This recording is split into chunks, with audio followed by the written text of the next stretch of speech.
What's up, everybody? Dave the Car Guy. You know what time it is. That's right. Shop Talk Live. Talk Live. Coming back with a vengeance. So today on set, we have Will Kizanis from Revive Visual. That's me. They are our video choreography, editing gurus. Do just a little bit here and there, you know. Welcome to the show, Will. So, Revive Visual. You guys are a bunch of young guys. What got you out doing stuff on your own? That's a good question. That's all I ask. Well, it started off me and EJ. So I went off to college in LA. Mm-hmm. I was studying business, and I needed some good side money. So when I was in high school, I loved photography. That was just kind of my thing. And while I was there, I was like, well, might as well get a camera and start making a little bit of money on the side. My dad, he's had his own business his whole life, so he's got that entrepreneurial spirit. There it is. Pulled me in a little bit, so I'm like, all right. So I got a couple of friends, and I got a portfolio going. And then in the meantime, EJ, he stayed in the Bay Area, and he got into video and video production, so he was doing all that. So had some personal things happen in LA, and then I ended up coming back to the Bay Area. And Better move. It is a little bit of a better move. But the long story short is we ended up working together at the same place, and we had some downtime, and we're just like, dude, what are we doing? Why aren't we combining forces to make something bigger than just me and you? And that's how Revive was born. It was our first time, a lot of firsts, first time opening up an LLC and doing all that. So it's been a really fun process, but that's how it got started. Awesome. Awesome. I literally, it's been a long time ago now, like 14 years ago, but it feels, I still remember that, like I'm doing this LLC. Mm-hmm. I don't even know what that was. I just like, everybody has that at the back of their business name. So I'm going to get one too. So it's so weird. It's so weird. But yeah, the entrepreneurial spirit is, it's not in everyone. It kind of is, but not really, Yeah. Sometimes maybe when you're around it, it can manifest within you as well, because you see it, you see what it takes, the drive, the creativity to do it. So yeah, your dad being an entrepreneur probably is will put that little bit of spark in there. Yeah, I think it's one of those things. Like, you do have to have it in you, and you have to what's the best way to put it? It's like, I think everyone wants and loves the idea of going into doing something on their own, especially in my generation. You see everyone doesn't want to do their 9 to 5 and stuff like that. Instagram famous and retire. That's it. At exactly. 12. But, when you actually see someone that's been through it, that's, it's one of the hardest paths you can go down. Yes. Because it all falls on you. Yeah, absolutely. And absolutely. That's where, I think a lot of people, they'll try things and they'll, they realize really quick, oh, maybe this isn't for me, because it's like, it has to envelop your every thought, basically. You have to be thinking about it all the time. Otherwise you'll stay stagnant, you won't grow, and it's on you, and you will fail. That's right. That's right. I read a book, and I got a guy that I follow, Andy Frisella. He's a beast. But yeah, it's like, when he says things like, you see what they are today, but that was a culmination of months, years ago to get where you're at today. Yeah. So if you're trying to be this person today, you are already years behind because of the planning and what it took to get where you're sitting at right now. That's the part that a lot of people don't fathom. It's not all fun and games. The people who make it are seriously putting in the work, the grind, and that part is not really on camera because that's not the cool part to watch. Yeah, right. That's not the fun part. No, it isn't. Like looking at all of the gear that we have and all the gear behind us and all the hard work it took to buy that, to get there, to get here. Yep. Yeah. Yeah. I mean, look at all this gray hair. I'm only like 22. So you're rolling now with video editing and using your photography skills still. What type of work do you really like to do? What's fun for you? Ooh, that's a good question. It like when it comes to video and media production and all that. What's fun? What's fun for Will? What do you really geek out doing? Oh wow. Well, it's so hard. I have my three main hobbies are probably hobbies and work, which not usually are combined, but for me they're combined are guitars, which for me is music. So I do music and music production, Mm-hmm. video and, photo production and all that, what that looks like. And then which the most ironic thing of all is I love cars and I love working on cars. So That's what I'm talking about. That's what I'm talking about. yeah. So in my free time, it's, I don't know. I have some really cool connections and I do music and I have actually a lot of opportunity in that realm as well. So when I'm not doing that, I'm pursuing, I'd say another dream, which is I would say music. So Yeah. they're all I love them all though. And at the end of the day, your entrepreneurial ship is designed for you to have the life that you want, right? The life that you dream of, the life that that you derive joy and happiness from. Mm-hmm. And for you, it's the music, it's the artistry, it's cars. For me, it's for mm-hmm. sure it's cars. Mm-hmm. And ironically, more than cars, it's actually helping people mm-hmm. strive to get to different places. I mean, that's mm-hmm. that. It sounds weird, but that geeks me out, man. That's kind of what my whole thing started. How, I didn't want to necessarily be the leader in the beginning or do any of that stuff, but how it really started for me is I'm like, well, no one else is taking charge or helping. I wanted to see all my friends get to where they wanted to be.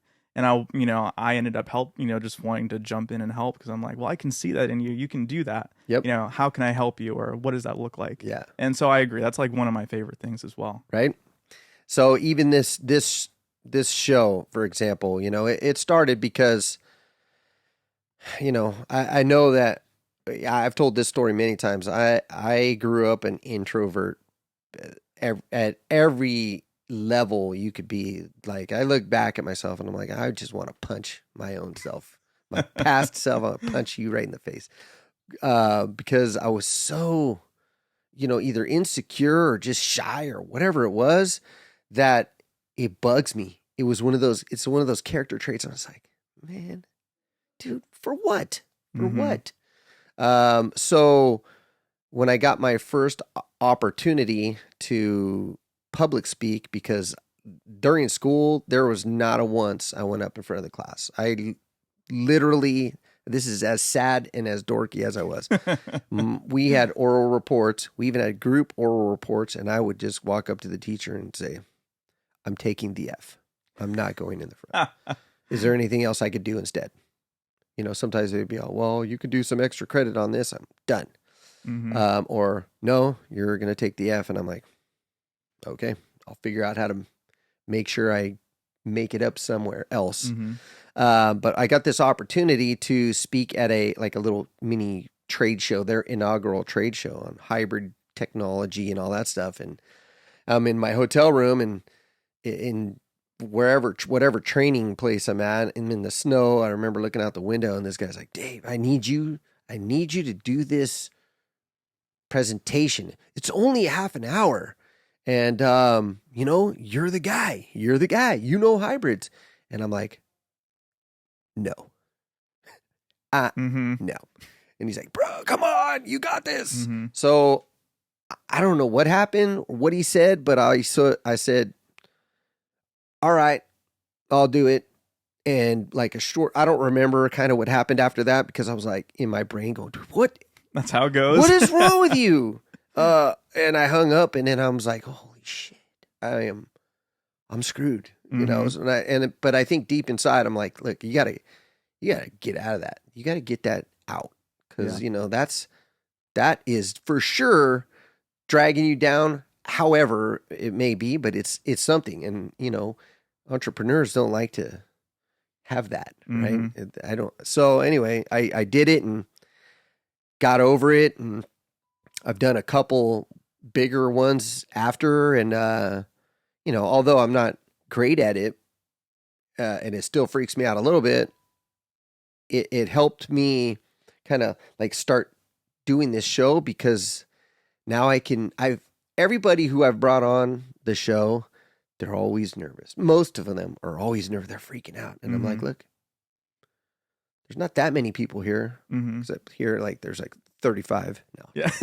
No, there's not that many people here. We just do it. We're just gonna talk. And they all have been like, oh my God, this is the best thing ever, because they want to do it. Yeah. They just needed a platform and somebody to push them to do it.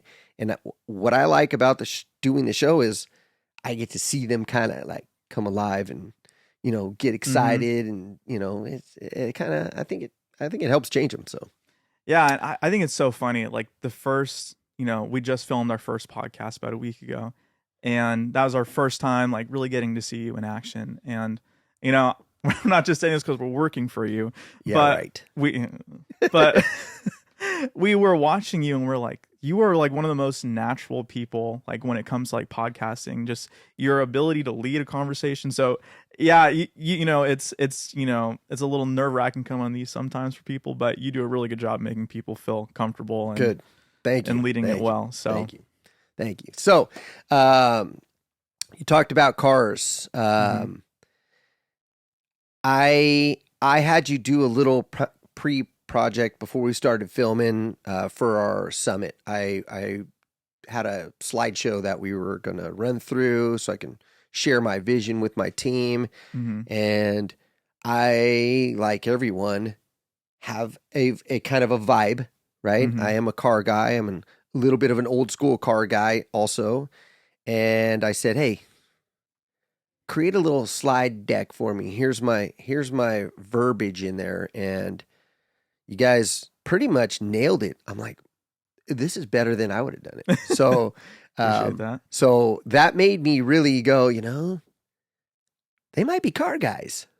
So tell me, what got you into that? Oh man.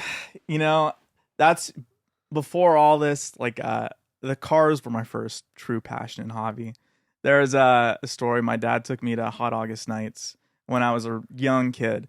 And apparently I was like 3 or 4 years old, just like on his shoulders, and the cars are revving. And my dad said I was just sitting there like making the revving noises at all the cars. So my dad's a big car nerd. He used to be like, he had a 68 Shelby GT500 KR. That was like one of his like, I never should have sold that car. Yeah. Heard that story many times. Oh yeah. He's like, he was like telling back in the day he did good. He bought it for like $5,000, sold it for like $9,000. And now they're like about $150,000. Yeah, easy. Yeah. Easy. So, he's had some cool cars throughout the time. Yeah. And that's what really got me into it. But yeah, when we were going through that presentation, I was like, what's a good car for this? And I like, I love watching like I love watching all the car YouTubers, like TJ Hunt's a big one and Adam LZ, but a lot of those are more JDM, but some of them like the more American stuff. So on our last slide, I have, I'm going to pronounce it wrong, but it's like Valkyrie or something like that. But it was one of the Ring Brothers builds. Yeah. And they make some nice stuff. They make some crazy cool stuff. Yeah. So, but yeah, that's how it started. I had, my first car was a G35 coupe, 6-speed. Every car I've ever owned is a manual. So that's good. That's a millennial theft deterrent. Yes, it is. Yeah. Except people still smash out my windows. Happens all the time. Yeah. And then they're like, oh, where's the PRND? I can't take this car. Yeah. So that's where mine start. What about you? I don't think we've talked about it too much. My first car was a 67 Camaro, which I still have. Oh. Yeah. Because I retain a lot of stories that people tell me, and I cannot tell you how many have been, oh, I used to have that car. I should have never sold that car. Now, I did have it on the chopping block a couple times, when I was trying to establish myself in business, trying to save up to, have something to start with. And, but every time I yanked it. I actually had it on a showroom floor, a consignment showroom floor for, I don't know, it might have been a month and a half. And, people were looking at it and, I don't know. They ended up breaking like my door handle or something like that. So I took it home. I was fixing it. I was driving it back, and I just had a little mini panic attack. And I called them up. I go, yeah, it's off. Mm-hmm. I'm going back home. I'm going to keep it. Uh-huh. So I still have it. It's my car that I get to make fun of my past self with, because I've had that thing since I was 16. Mm-hmm. And I've evolved it. Oh man, it's because I've had it so long. It's evolved at least 5 times, Mm-hmm. and every time I do it, I'm like, what? What was I doing? Mm-hmm. Who did what?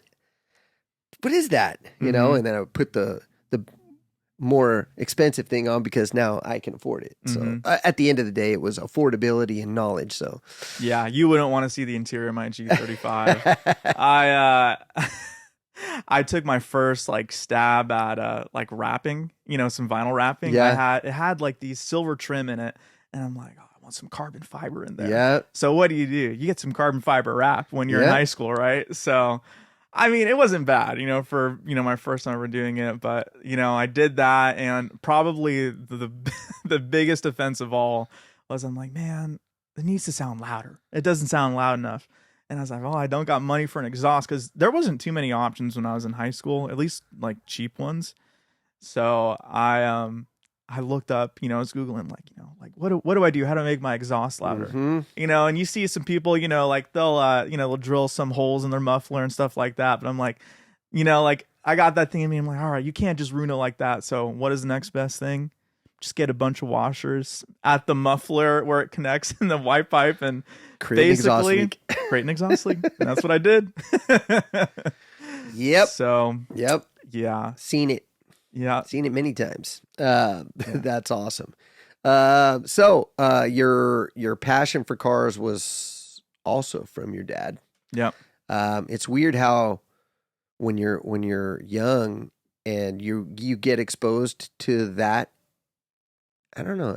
It must not happen to everybody, because I remember my neighbor when I was, I don't know, I think it was in the kindergarten to, no, it had to be more later than that, 4th grade to 6th grade time frame.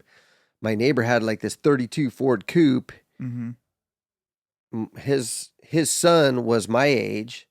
His daughter was older. She had a boyfriend with a Nova. Oh, and they would always, just come around very respectful, but they sounded awesome, I'm just like, got that nice chop. I'm like, wow, this ugly red car that we own does not sound like that at all. Mm-hmm. Weird, but it was really intriguing to me, and and the smells, the smells of automotive, I guess you got to be a little weird to like it, but I don't know. Yeah, it's weird to say that. You like the smell of like just raw fuel dumping out the exhaust. Yeah, eyes burning a little bit, burnt rubber, especially ethanol. That's a great smell. A little corn juice. Right? Have you ever been to NHRA?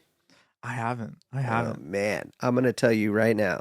So I've been many times, and I like to bring people for the first time, because the TV does not at all do it justice. Okay. When they say Thunder Road and all this other stuff, the sound and feel of a Top Fuel dragster funny car going from stop to bayou is unreal. It shakes your guts. And you could be like that. It is still loud. Wow. It's like shakes your eyeballs. It is no joke. And I bring people that haven't been before, and we're like, some of the lower class ones will go, and they're loud, and you're like, I would ask them, like, oh man, isn't that awesome? They're like, oh my god, it's so loud. Yeah, okay, these are the Top Fuel ones coming up, and I've already seen them. So here's me. I'm just watching, and every single time they're like, yeah. It's incredible. I don't know. It's weird. I love that initial reaction of people. Oh, honestly, I can't even imagine. Like, I've heard a lot of loud stuff, but Because most of them are just basically like straight out the headers, right? Oh, No it's exhaust. yeah, it's a little over 1,000 horsepower per cylinder. Yeah. So yeah, and it's not you can't describe it. You just got to go experience it once. Mm-hmm. Whether you like it or not, you have to respect. Like, holy crap, that just went by me. Yeah, it's a trip. It's a trip. And don't they only get like a few runs before they have to rebuild the engines? Oh yeah, very limited. They're taking them apart every time, just to make sure stuff is, that they're built to come apart. But it's something. Can't even fathom the maintenance on that. Yeah, no, it's I can't either. So we got introduced through some fellow acquaintances when I'm sure they talked to you about us before we reached out to you, correct? Mm-hmm. So when you were kind of going, well, let's see, who are these guys? What was your initial take? That's a good question.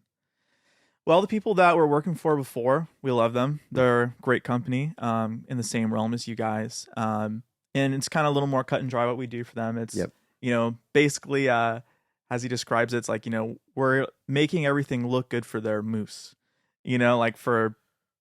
It's long story, but basically it's like their target audience. Yes. Like we're making everything look clean, everything looking, really inviting, because that's the type of person that they're trying to invite, into their place. But it makes the work, pretty normal and pretty standard, as you would say. Yeah. But when we saw your guys's socials and like your Instagram, your YouTube, it got us kind of excited because we're like, oh, they've got a personality. They're going for it. They're having fun. Yeah. So when we saw that, it got us excited to do like content like this and whatever that looked like, because it's all stuff that we watch and we like and we know we've can do and have done. But doing it on a more consistent basis, and especially for me in the automotive world, got me excited. That's awesome. I was like, this is going to be fun. That's awesome. And then now once you met me, you realize that I'm way more boring than my social media shows. You live up to the hype just a little bit, No, that's cool. We had a lot of fun doing it. It's something that we just kind of evolved into. It started off just to kind of have some sort of I don't know if we did a lot of how-tos, but it was kind of like, hey, I like to be very transparent. We're very, very transparent with our clients. So, I believe that if we kind of show the world kind of how we operate behind the scenes, when you start doing the research on us and utilize us, you'll see that the clarity and the transparency that you receive, it kind of falls in line with what's kind of happening in behind the scenes too. Yeah. So that's kind of how it started, and it evolved into some other stuff, like the ability to reach out and talk to lots of entrepreneurs and successful business people, just to I'm secretly pulling lots of information from them, but I'm giving them a platform to break through some of the weird, goofy things that we have in us that prevent us from wanting to share things out loud. And I'm looking forward to doing some more things social media style, because it's been a couple years for me. We opened up our second shop and we were still doing what we do. I was meeting people, we're having the show and, doing lots of little video stuff. And then we opened this location here in Stockton, and it was like,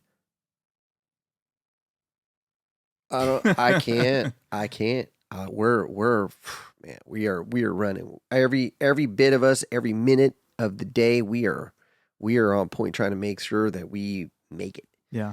It feels good now to kind of be starting this over again, and I'm hoping that we can still be as purposeful in what we're trying to accomplish, and maybe more, because you guys are young guys and you use social media probably a lot more than I do, so you can slap me around and go, look, oh man, that's AOL is gone. No, I'm just kidding. Yeah, it's so funny. Even in just the past, things in social media change rapidly. The past 3 years, massive change. Big shift to TikTok, and on short form content, it's been a huge shift. And the hard reality is because there's so much quick content, things Yeah. change so quick. Yeah. And it's hard. You got to really be watching the trends, and then it's that whole line of, how do you stay on the trends while being creative and not copying? How do you find your own groove? So it's going to definitely be a lot of trial and error, but we're excited. I'm excited to do it because I think it's going to be fun to find out what Toole's Garage thing has been and what it looks like now.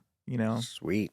So yeah, I'm looking forward to working with you guys, because I also, I'm not I don't know, the trendy things is kind of fun to throw something like that every once in a while for me. But I really, since I don't, it's going to sound bad, I don't care that much, what other people do. I like to be entertained by stuff, but I don't, I beat to, I think I beat to a different drum, and I don't know, hopefully that's makes people still appreciate it. But I am looking forward to some new things, dust off, break off some of the cobwebs, and see what we got. Yeah. So what services do you provide to your clients, and what's your goals? What kind of size are you trying to get to in your company? It's a good question. We kind of, at the moment for Revive, are really trying to focus on basically anything involving socials and marketing. We're stepping into some new roles, with different clients, trying out new things, trying to find our groove with that. We're relatively new. We've really only been doing this for, I'd say about a year, give or take, and figuring that out with different clients. And it started off different. Like, we have now a sub company that we'll be opening up soon that does like weddings and engagements and stuff like that. Because it's just another way. We have all the tools and skills. And it's another good That's how way you started, isn't it? It is how we started. It is how we started. So it's just another thing that we do, but we don't technically offer, but we offer it. Right. Yeah. But yeah, that's how you get started, though. I mean, Well, right? You wouldn't believe how much money is in that. It's crazy. Yeah. Like the going rate just for photos in our area is about like $4,000 per wedding. So Toole's Garage is coming up with a new division. Yeah. By the way. Wedding pictures. Yeah. So it's a good way, because in the past it's kind of just been me and EJ's side business. So whatever we can to maximize our time for the most money has been our goal. But now, we do want to make this where this is our only thing that we do. Yeah. So we'd love to grow it as much as we can. We don't even, the dream is big, but I can't even tell you how big, because I don't even know where to start with some of that stuff. But we definitely see a lot of, at the moment, what I can see in the next 5 years, maybe 15 to 20 people working for us, going to do all of our filmings, while me and EJ kind of eventually take a sit back role of managing everything, directing it, finding the new clients, and kind of dreaming with the clients, I imagine, is where we'll be in the next 4 to 5 years with everything. Luckily with this stuff, you don't need a huge team, and you can hire out, people to videograph, photograph, especially if you have all the gear too. Yeah.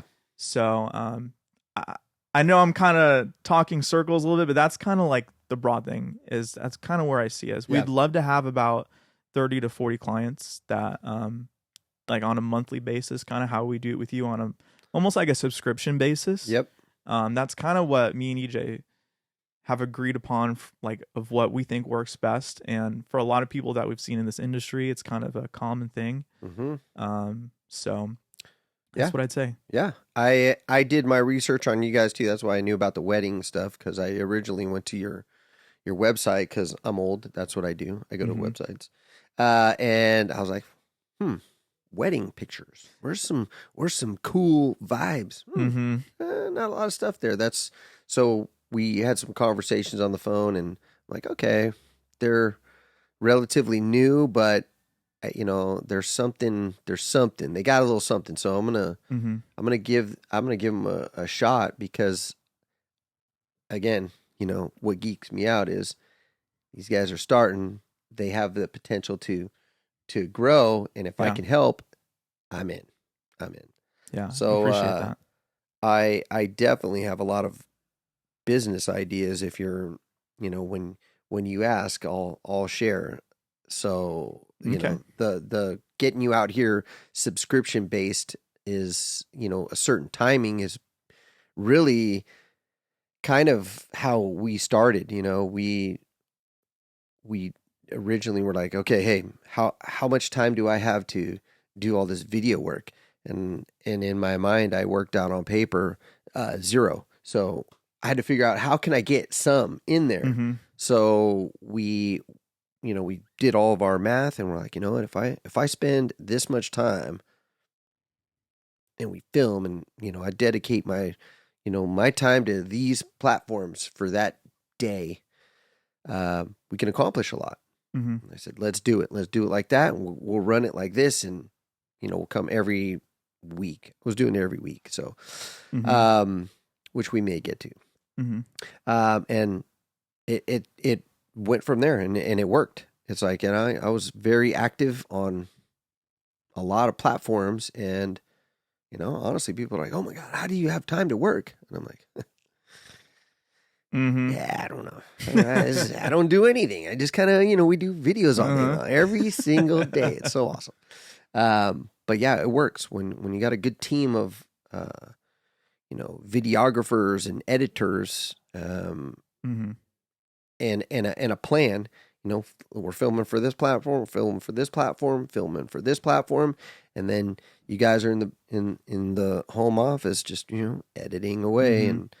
and this is going out this day, this is going out this day, this is going out this day. It's doable. It's doable for busy people. Mm-hmm. Definitely. Yeah, having a plan is definitely the biggest thing. That's what really helps, and it's something that I've had to learn is like, if you don't go with the plan, sometimes you can wing it. I've with music, we got to a place where we could do it a lot because we got so good with what we were doing. Yeah. But the older I get, the more it's not the way to go about it. From everything I know, it's just not the way to go about it, because you have the times where it bites you, and Yeah. that's where sometimes it really counts. Yeah. Yeah. So Yeah. The plan is important. I say it a lot. Vision's important, but the plan is what gets you there. mm-hmm. There's I don't know if you do a lot of reading, but there's a book called Traction, and it's kind of a story based system called EOS, the Entrepreneurial Operating System. Mm. It's meant for entrepreneurs, because most of us are like me. I'm a mechanic, right? Mm-hmm. I'm a mechanic, but I want to do this. I'm going to do this, and we start winging it and doing whatever, and then we're reading books on how to manage something, or financial or whatever. Mm-hmm. But they have a program called EOS, and the best thing you can do is just go get the book called Traction. It puts it kind of in a story format, how a company evolved using it. And what it is in a nutshell is it's putting things on paper and allowing you to see, okay, cool, here's where we're at. Okay, if we really think about this, and now we're building our 10-year plan, well, we need this, and this, and Mm-hmm. that. Now you have your roadmap. So it's relatively strict, but you can evolve it a little bit into your own. But it's very helpful to at least see how you should be thinking. Yeah. Right? It's so funny you talking about all that. I'm sure that's a great book, and I will honestly pick it up later. But what's one of the craziest things to me is, I won't name names, but I know a lot of people that when it comes to all that stuff, and just teaching themselves new things, period. So many people I know in my generation and below are using like Chat GPT and Yep. AI to basically teach them and give them the whole ropes. Which is, I don't know how you feel about all that stuff, but I think it's super interesting Yeah. right now. I use it. I use it. And whatever works, at the end of the day, whether it's Chat GPT or, a system already, I'm not sure where they might be pulling out information from that, you never know. So yeah, that's what a piece of advice that I can just throw out there, have a plan. It's you've already entered into the realm of, yeah, I'm a video editor. No, you're not. You're something different already. You have video editors now. So yeah, it's a little different. Yeah. But that's what makes it fun. Yep. I love it because right now it's awesome. I get to do with, I don't think you know, but Bryce and EJ, I've known them all since first grade. That's so I get to do awesome. it all with my best friends. And I think that's one of the most amazing parts is we're all still connected and we're working and making money together, which is, can't ask for too much more. Nope. That's awesome. So the end game, you're talking about having like 30 big clients, having a team of people. That's a good plan to get on paper. So your sweet spot, what do you like to do when you come out to a shop? Like we're doing this podcast, and when we're wrapped up, what do you feel like you need to do for like B-roll or anything like that? What's maybe can you repeat that? Like have it come out more English. Yeah. Yeah. So the on a day when you're visiting your client, you're coming out, you're performing the tasks, and in this case we're doing a podcast. What is it that you do as part of your packages for a client? Okay. Like my role specifically, or just as a company, whatever. Revive Visual. So we work it out with our client on it's per client basis. Not everyone's going to want or need a podcast. Right. Really I guess I'm not trying to non-answer, but it really is whatever the client needs. Yep. Within reason, we'll do. Whether that's we want a big focus on Instagram. We'll create different content for Instagram than we would say TikTok or Facebook. But, obviously sometimes there is bleed through, and, it also helps us sometimes not always having to constantly focus on different content for each platform, even though you should probably be doing that in today's world. It's just kind of the way it works. You kind of need separate content. Yeah. Waste a whole bunch of time. Totally get it. Yeah. So, but yeah, like we do offer podcasts. That's kind of one of our newer things that we delve into with you guys. We've done it before pre-recorded for different clients. Those are more usually like on like, for instance, we have a vocal coach. She needed us to film basically like a podcast type thing. So we went and filmed it for her. So we do stuff like that. All the social work.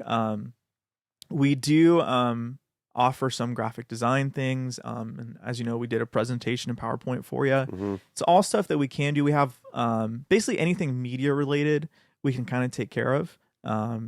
So yeah, I'd say that's what we offer. And so if I were to reach out to my hundreds of thousands of fan base of entrepreneurs and business owners, and I'm like, hey, these guys you should reach out to when you need what?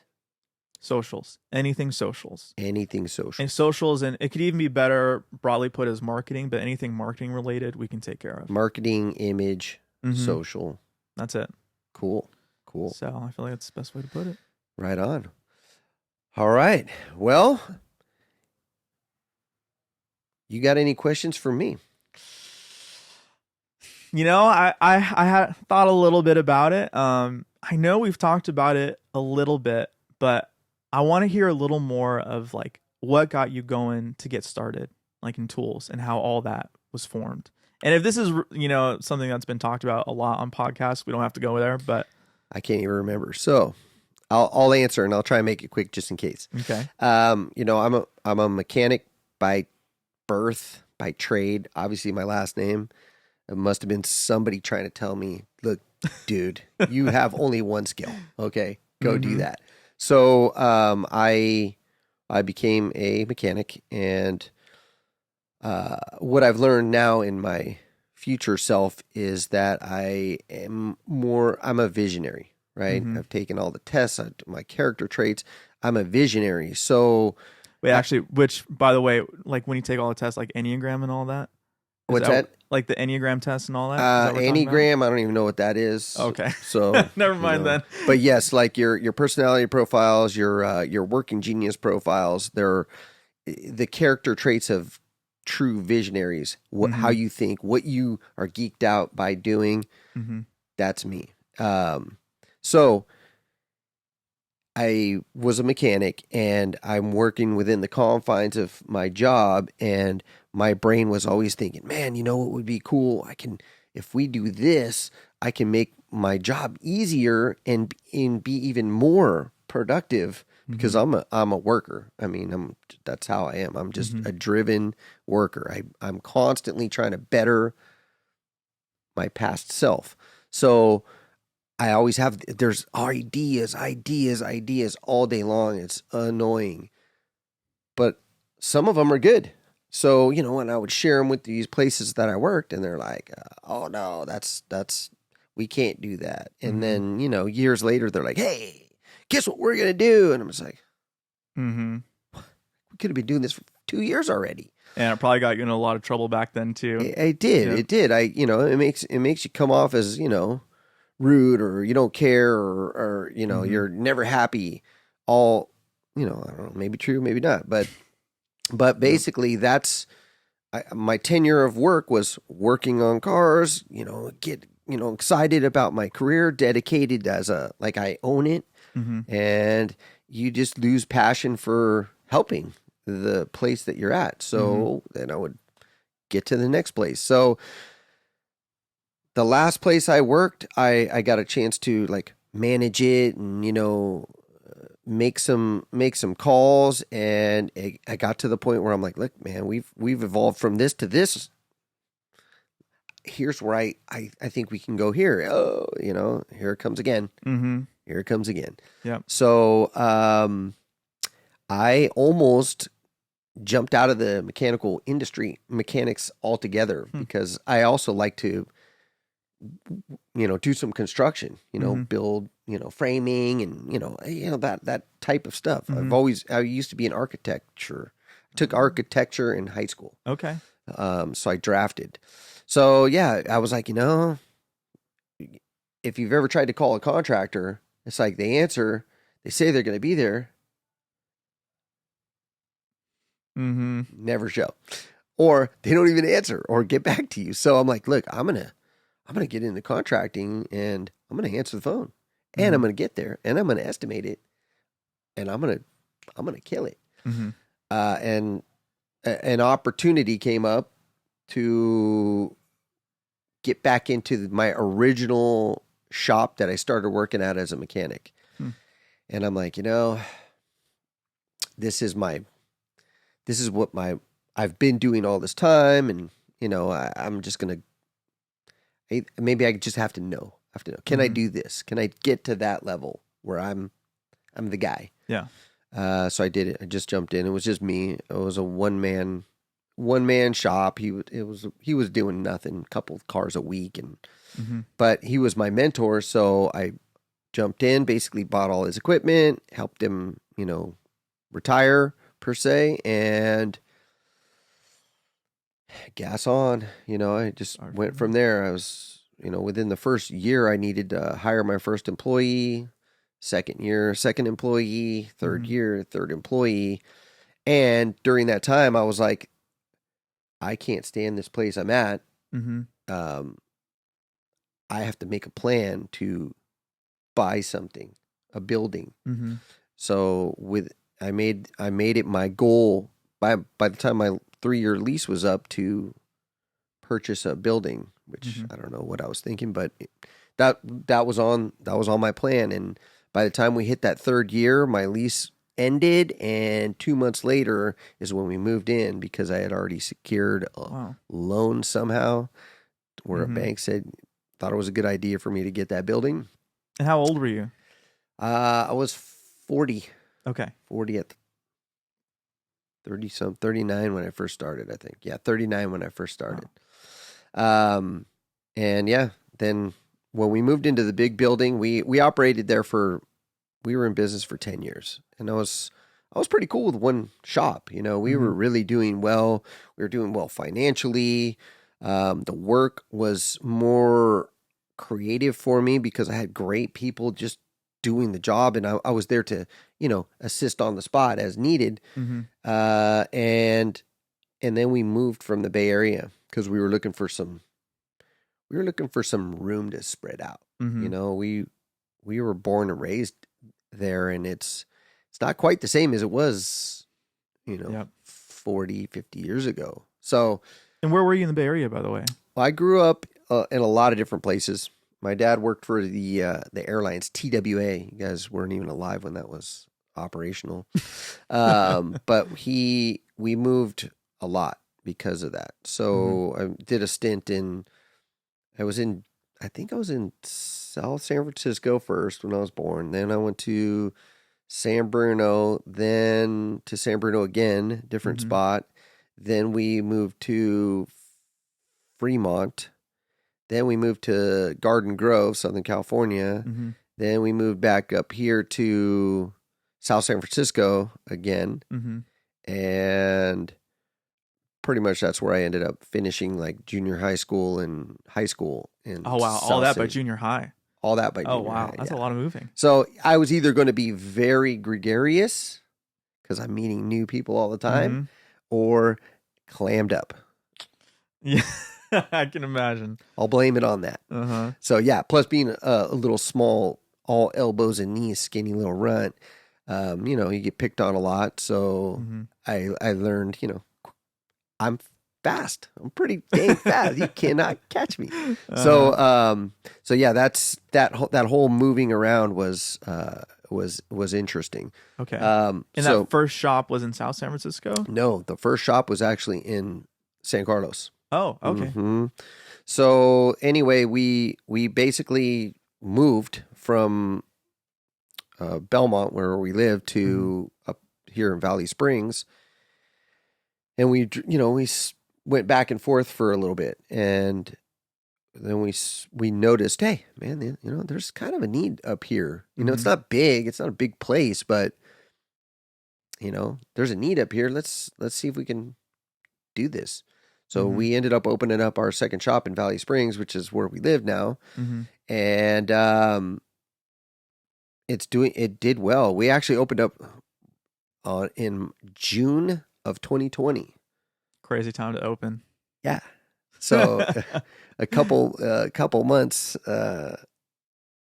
prior, you know, we were really feeling the effects in our San Carlos location. It really went from half of what we were doing to nothing. But Valley Springs was still kind of like, when we opened up, it was busy because the area was a little different. You know, people were a little different up there. I don't think there was as much fear of things up there. So thankfully we were able to open and generate work, which helped support our San Carlos shop, and then then we were doing our thing, and San Carlos slowly started to, you know, get back up to normal operating, and then this shop popped up, and we jumped on it, and you know, here we are. What a cool spot this is. I love this spot. It's cool. I really do. You know, coming up to it to have a conversation with Paul, the owner, I mean, my original thought was, wow, there is zero chance I'm gonna have this place. There's no way. I just opened up a shop. There's none chance I'm gonna get this one. So we after conversations we nailed it down. You know, she's like, I really want you to you know, for my people, because he was a lifer here. I think second generation. Oh wow. Here. So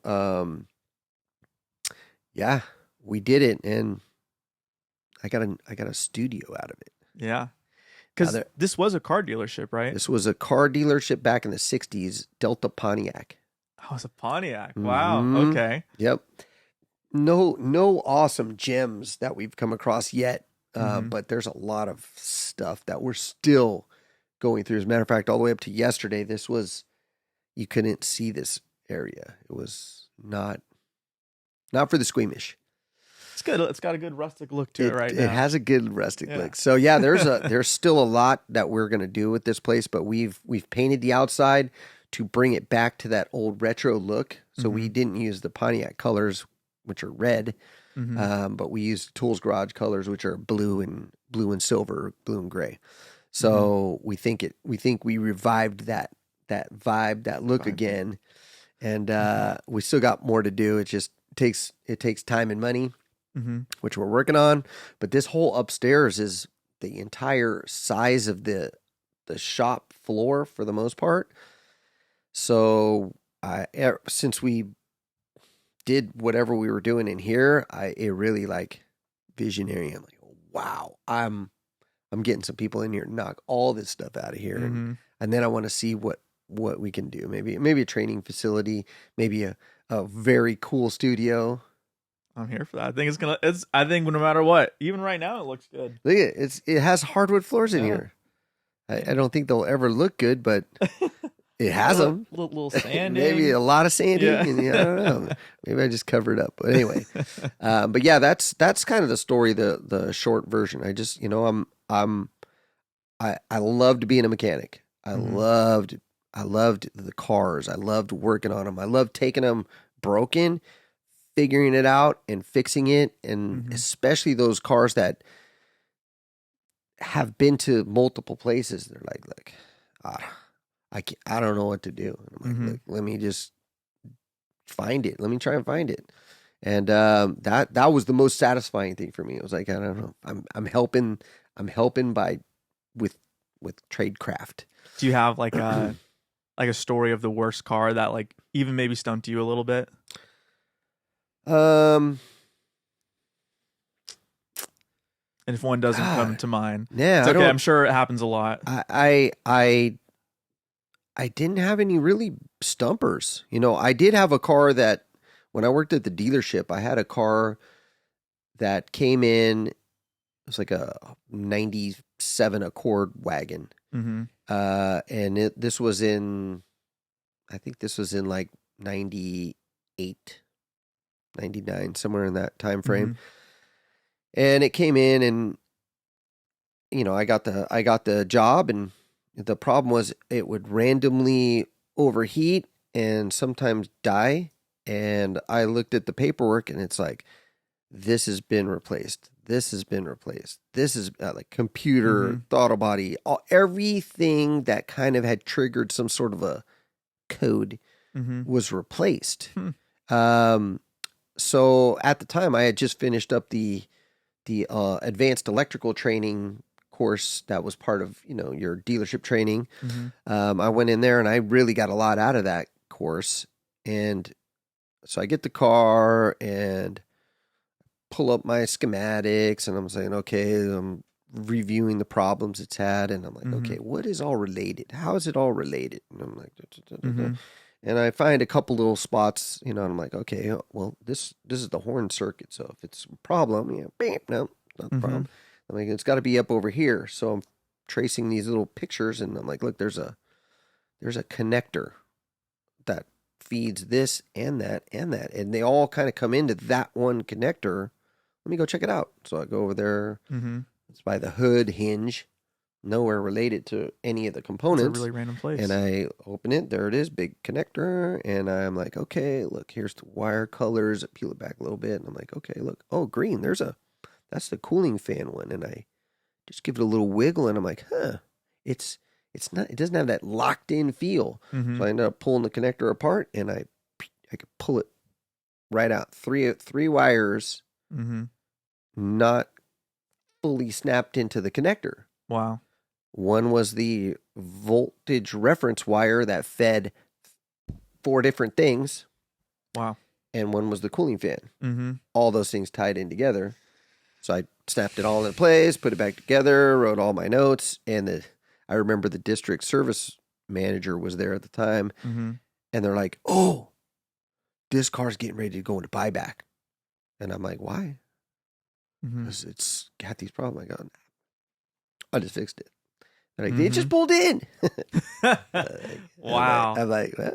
Yeah, that must have been a really good feeling having that done. Just it being as, I mean, both complex, but as simple as that all at the same time. Yeah, I just happen to go to the right spot. That's all. But that's just process. It's, it's part of the weird thing that I got. I'm a visionary, but I got I don't know, maybe I'm like Monk a little bit. It's a great TV series.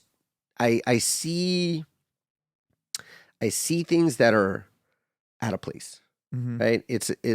My wife hates that, by the way. I see, it's like this little song is in my head. One of these things is not like the other. I see it, and it does suck sometimes because, somebody will have like an awesome paint job on their car, and I'm like, man, this thing looks sweet, but I see the piece of dirt or the little model in the in the metallic just a little bit, and I'm just like, don't say it. Don't look. So that's that perfectionist side. I completely understand. I hate it. I mean, my truck has them too, but everybody's like, oh my God, this thing is perfect. And I'm like, Yep. And you're the only one that probably sees it. Don't look right there. No, it does suck, but I think I've been learning to appreciate it more because it helps me refine what I'm looking for. If I know it's there, I don't have to overly focus on it, but I know, okay, cool. It doesn't need to be fixed, even though I want to badly. It does not need to, but now I know what I can look for later. So, yeah. Oh my gosh, I get that. That's like, if you ever have a conversation with my dad, he's the biggest perfectionist you'll ever meet. He got his start by doing custom cabinetry. And for him, everything, he was designing it all in CAD. And if he was just like off by a little bit, all that's, you have to restart basically. Yeah.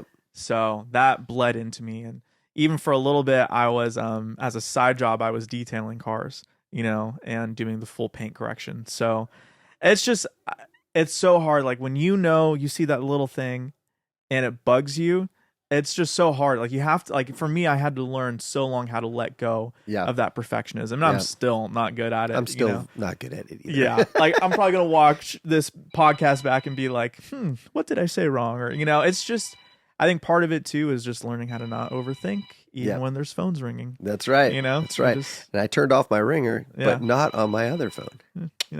So yeah, perfectionism, it's one of those things, but your dad entrepreneur has it because, that's unfortunately how a lot of us are. So use it for what it is, strength or weakness.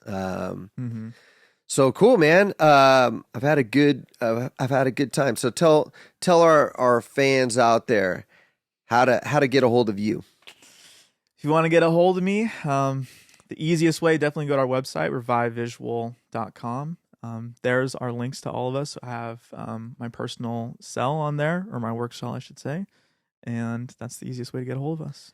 And I thought you were going to be like, yeah, just reach out to us on Insta because, that's what we do because we're young and hip. At least he didn't say Facebook. Yeah, it's the best way. Yeah, right on. All right. Well, Will, it's been awesome. I hope you've had a good time. Yeah, it's been a pleasure. Excellent. Hopefully your guys are doing a great job making you look good. I hope so. You better be. Better be. All right, man. Well, it's been a pleasure having you on the show. Yeah. And we look forward to continued success for both of us. Absolutely. All right. I'm Dave the Car Guy, signing out.